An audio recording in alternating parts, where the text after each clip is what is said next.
The government of British Columbia will make a decision soon on whether to renew the leases on 20 fish farms in the province.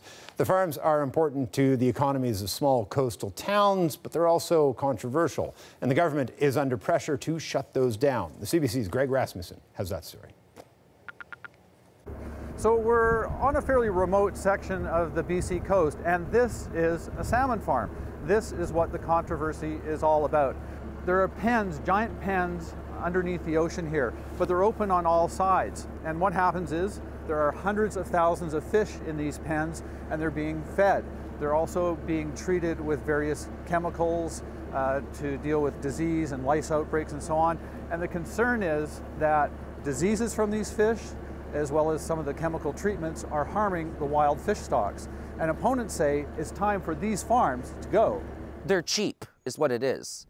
Moving this operation out onto land is going to cost them a lot of money, and they should be the ones paying for that. I'm 100% sure these farms are killing off wild salmon. When you look everywhere in the world, wild salmon go into precipitous decline as soon as this industry operates. On the other side is the aquaculture industry, which says that these farms are incredibly important to the economy, especially here in fairly remote sections of BC where there aren't a lot of jobs, and traditional industries such as logging and commercial fishing are fading away. The industry admits there are problems with these farms, but nothing that can't be managed. We know how to keep our fish healthy.